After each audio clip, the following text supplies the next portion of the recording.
Good morning. Good morning. Welcome or welcome back to Bookeemonsters. My name is PK. It is Wednesday, June the 25th. We are here to look at the new releases that are published this week. And on Wednesdays, we look at romance and women's fiction. Hope you're having a good day. Quick announcements. I don't have any sprints tonight. Our next sprints are tomorrow night, Thursday night at 8 p.m. Eastern. And Elena says, hello. I am good. I'm glad I'm on the cruise of Majestic Princess, and my dad's birthday is this weekend on Sunday the 29th. Oh, that'll be fun. And I'm super excited to come home next week on Monday the 30th. And it's almost my birthday on July 30th, just about a month away. And I said, that sounds wonderful. What's your favorite thing? And she says, all different types of things, like having a drink and eating great food. Oh, yeah, food is very good on cruises. And just finished Masters of Death. Yay, congratulations! Oh, good job. And she says, it was great. And I am reading The Secret of Life of Albert Entwistle. Well, that's a fun title, by Matt King. Well, it sounds like you are having a wonderful trip. I'm so happy. I'm so happy for you. All right, we're going to be doing romance and women's fiction.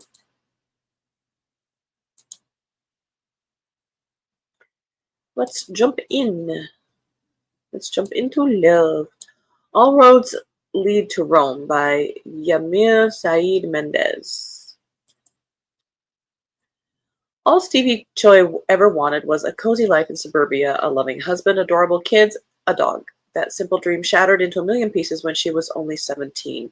She's spent the years since trying to outrun the pain and make something of herself, if only to prove to her estranged family that she's happy and successful, even though she's secretly yearning for another chance at love, if only she believed she deserved it.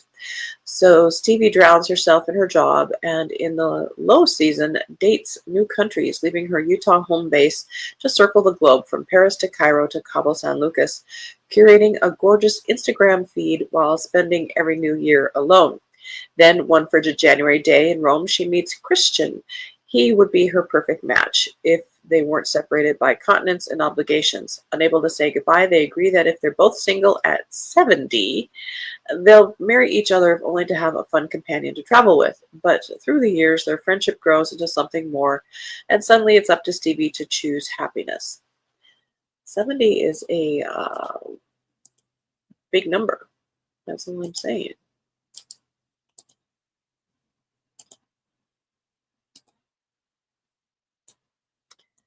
An American in London by Louise Bay. Good morning, Emily. Wish I could have that cup of coffee right now. I'm going to go make my own. That sounds lovely. And what's the update on the construction zone going on?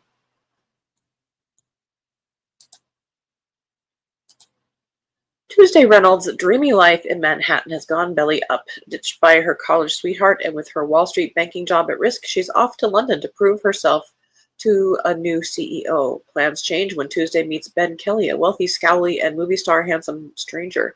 He's just missing one thing to make his professional dreams come true. What does Ben need? Oh, just a fake fiance to impress a duke and duchess. What's in it for Tuesday? Enough money to put a down payment on an apartment back in New York, a new wardrobe, and a weekend in the country at the stately home of the duke and duchess. Well, that's not asking too much, is it? Seriously, girl. The Bridgerton vibes are absolutely off the charts. Everything between Ben and Tuesday is completely professional until the rehearsals for their weekend romance start to feel almost authentic. It's official. Tuesday's life has been hijacked by a rom-com scriptwriter, but the best love stories aren't the ones on the big screen. Maybe they're the ones that sneak up on you when you least expect it.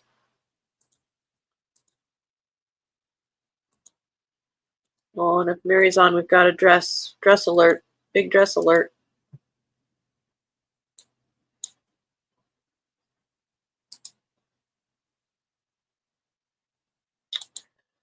Emily says, I've heard of Pax Poke, that if people are 40 and single. Yeah, I've heard of those, but 70?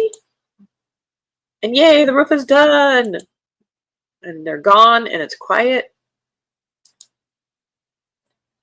Chasing Dreams by Jacqueline Redding. Second in the Merry Monarchs. At the court of the Merry Monarch, newly crowned King Charles II, they call Cassia Montefort Lady Winter. Amid the decadence of the life at Whitehall Palace, she is the untouchable Ice Princess, a favorite of His Majesty, some even say a royal mistress. But no one knew how she suffered at her own father's hand or of her real reason for meeting with the king. Now Lord Montfort has been murdered, and the lords and ladies of the court whisper that Cassia, his sole heiress, should hang. The king orders one of his most trusted men, Rolf Brotingen, Lord Ravenscroft, to guard her, and if possible to prove her innocence. But is she innocent? Or is she merely a consummate schemer well versed in the game of court intrigue?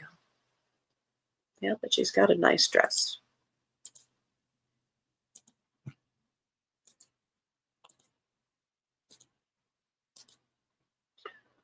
Cold Truth by Tony Anderson, 7th in the Cold Justice Most Wanted series. Librarian and amateur sleuth Rowena Smith never expected her search for her biological father to end in murder, but when her research leads her to a bloody crime scene and the card of FBI Supervisory Special Agent Kurt Montana, she makes a desperate call for help. Kurt, a hardened FBI hostage rescue team leader, is ready to head home after a failed undercover op, until Rowena's voice stops him cold.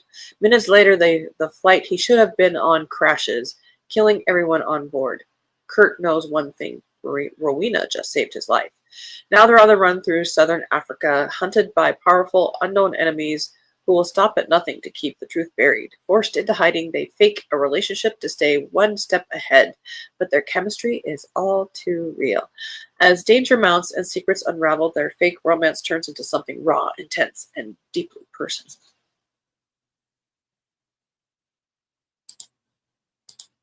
End of row 1.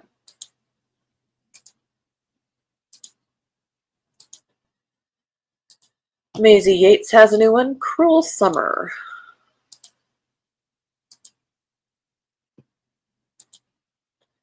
Good morning, Mary. Happy Wednesday. Late for the date, but here finally. Hope everyone is staying cool on this summer's day. I hope you are too, and that the AC is continuing to work.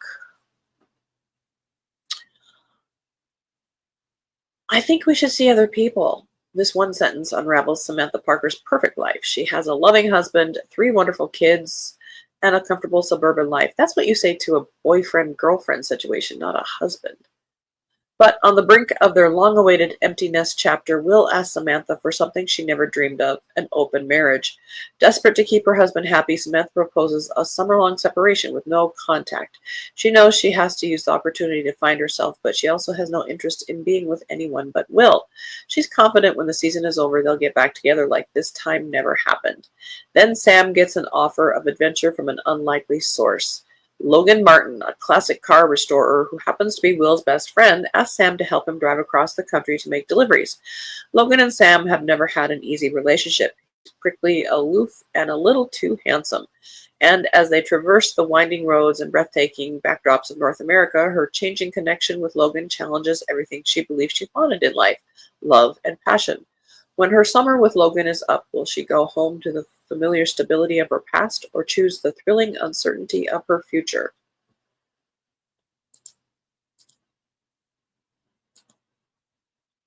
Oh, Mary got another big dress. Eliza and the Duke. I love the carpet, love her dress. This is by Harper St. George, 2nd in the Doves of New York. All hopeless romantic Eliza Dove asked for was one night of adventure, one glorious evening of freedom to explore the dark corners of London with a mysterious stranger before a lifetime trapped in a quiet, respectable marriage of convenience. Except now she wants more. Now she wants him. Simon Cavell is no gentleman. Known only as the Duke, Whitechapel's prize boxer is one fight away from achieving his goal, to safeguard his late sister's only treasure and leave the streets for good. He cannot allow some pretty young heiress to spill his secrets, no matter how tempting she might be. In return for her silence, Simon will give Eliza a taste of the darkness and hope he doesn't lose his heart in the process. But one night together could never be enough, and now Eliza has a new plan. An even more scandalous bargain that will either land the heiress her Duke or ruin them both.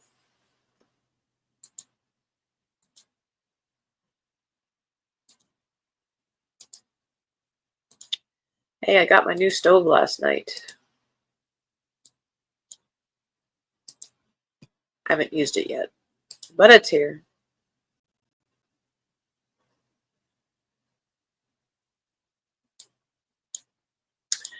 Mary says, "Hooray, Emily, you have survived the roofing episode. Watch out for errant nails if walking around in your yard." That's a good point.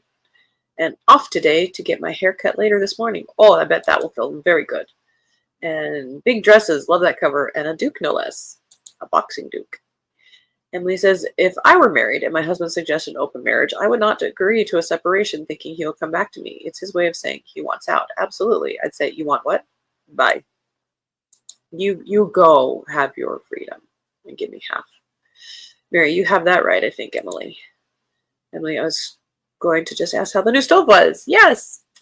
Haven't used it yet. Steve did. It's shiny. It's very shiny. And he did say that like it heats up really super fast. Like, well, we've been used to a dead, dying one. Mary, hooray, a new stove. I had to get one too this year and didn't realize how much would not miss my old one. Yeah. They're freaking heavy is what they are. Emily, I found an errant screw. Oh no, in my office. They also put in new skylights. Oh dear, yes. Be very careful. Edge of Whispers by Shannon McKenna, first in the Edge trilogy. My foster mother Lucia's brutal murder almost broke me, but I have to pull myself together and be strong for my sisters, Nell and Vivi. Lucia saved us from an ugly fate. We'd have been lost without her, but now we were lost again, this time in secrets, lies, and clues, but no answers. When Lucia's killer attacks me, Liam, the brawny building contractor Lucia had hired for her house renovation, how lucky, swoops in and saves my ass. It's the worst possible moment to notice how rock solid that guy is, not to mention brave and gorgeous. But my enemies could hurt him. He should keep his distance. But he won't. And I'm not going to lie. I'm not sorry. She was trouble from the start. I've been working hard and keeping my head down, but as soon as I saw Nancy Donofrio's big gray eyes full of mysterious shadows, I knew she would mess me up. The woman was terrified, traumatized, grief-stricken, and the timing was beyond bad, but Lucia was my friend. She would have wanted me to look out for her girl. God knows, after one tantalizing taste of her, it wasn't like I had any choice, but her enemies are focused as hell. It will take everything we've got to stay ahead of them.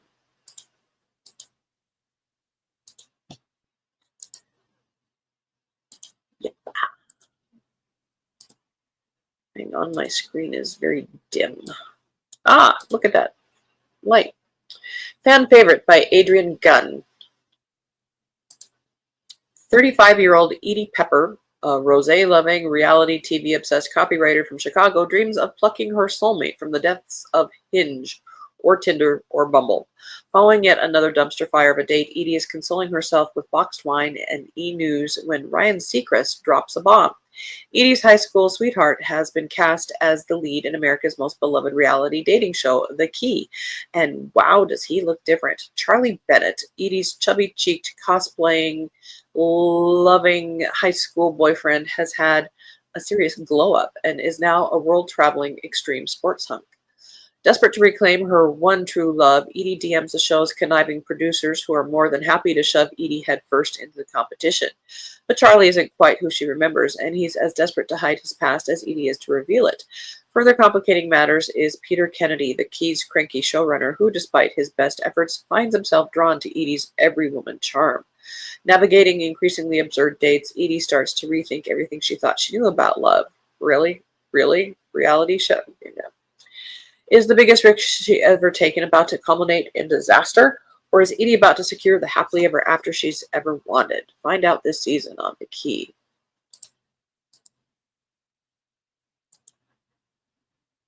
All kinds of wrong in that one.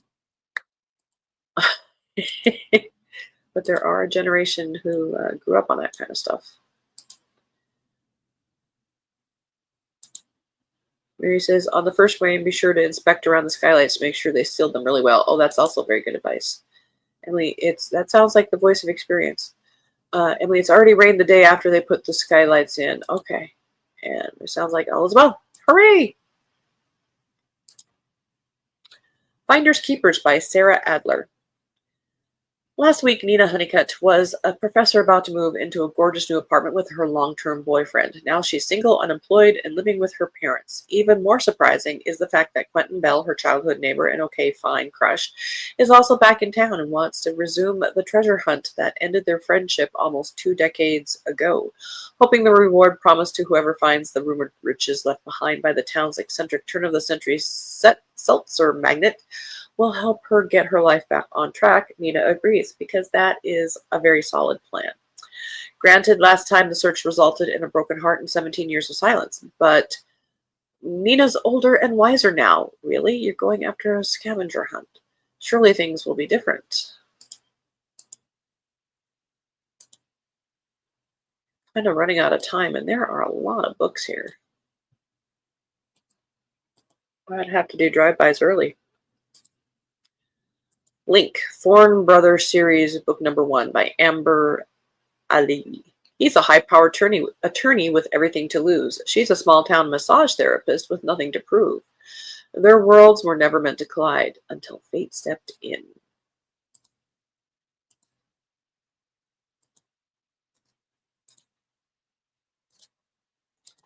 Look Before You Leap by Virginia Heath, second in the Miss Prentice's Proteges.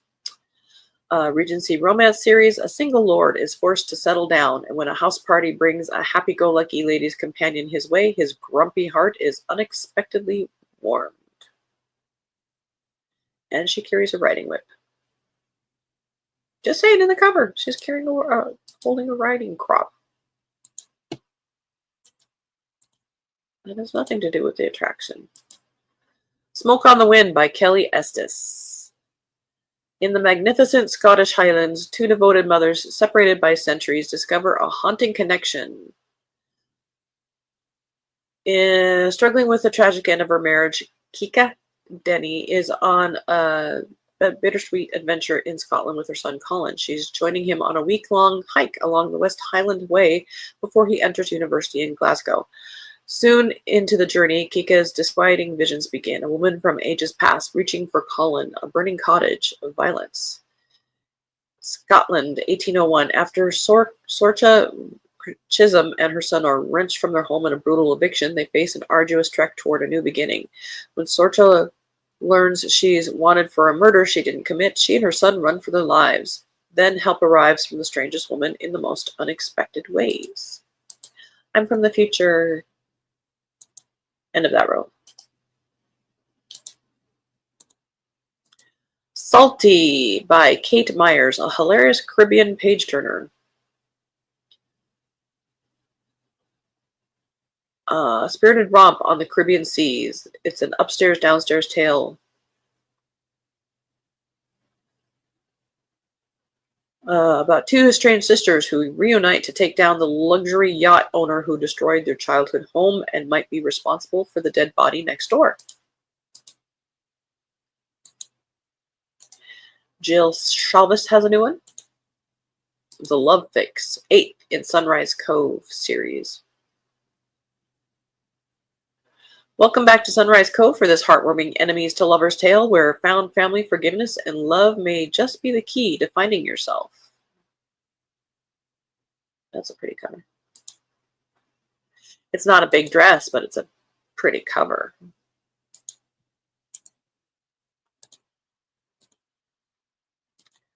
Four engagement rings of Sybil Rain. Sybil can't wait to escape to a tropical paradise, all expenses paid. Well, technically the expenses were paid last year when she was supposed to honeymoon in Hawaii with her then fiancé, Jamie. But the wedding didn't go as planned, or at all, and now she's using those hotel vouchers to enjoy some Mai Tais, med spas, and bee time. And Jamie's there too. Oh, yay.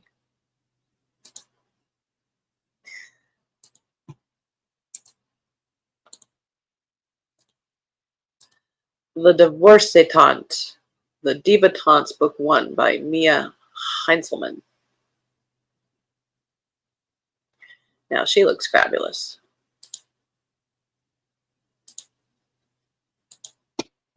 We are way running out of time. The Colony of Lost Souls by Kelsey James, 1930s California.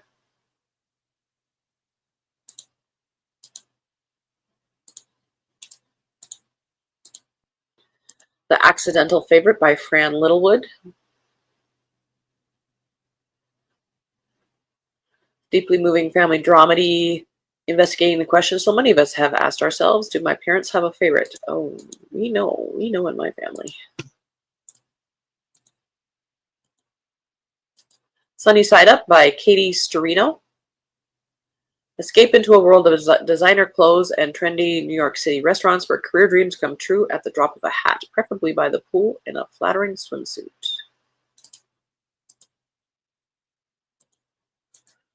Total Dreamboat, and they're recreating the Titanic, only opposite.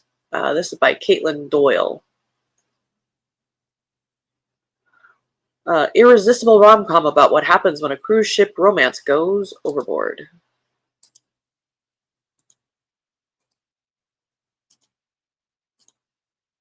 What Happens in the Highlands by Anna Bradley, first in the Cairncross Castle series.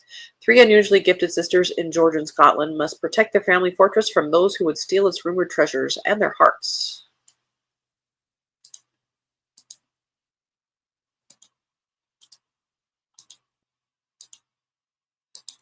When Javi Dumped Mari by Mia Sosa. 1 engagement, 2 best friends, 3 is a crowd. Look at that.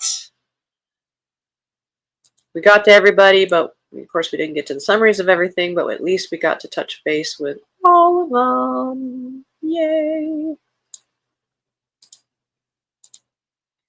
All right.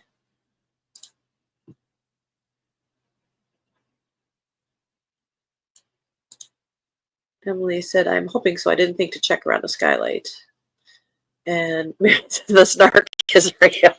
The snark is real. I should have a t-shirt made. Mary, I can't remember when we had so many romances to pick from. Must be summertime when the reading is easy. Yeah, beach reads maybe. And Emily, I love a good Scotsman romance. Me too. And Mary, me too, Emily. Something about kilts certainly appeals. I blame Outlander. Emily, have a good rest of your day. Off to drink my coffee now. Yay! We love coffee. Well, thank you guys so much. Tomorrow will be fantasy and science fiction. Again, I don't have any sprints tonight. I'm actually going to be watching. My class is on hiatus. Jensen Ackles has a new Amazon Prime series that just dropped today. So I will be watching that tonight while I do some crochet. And Emily says the kilts and the accent. Very true. Very true. Emily, bye y'all. Mary, many thanks. Everyone have a great day. Yes, indeed. Everybody, be safe. Stay cool. Drink coffee. Take naps for me, please. And as the banner says, don't be a bookworm, be a bookie monster. Have a good day. God bless.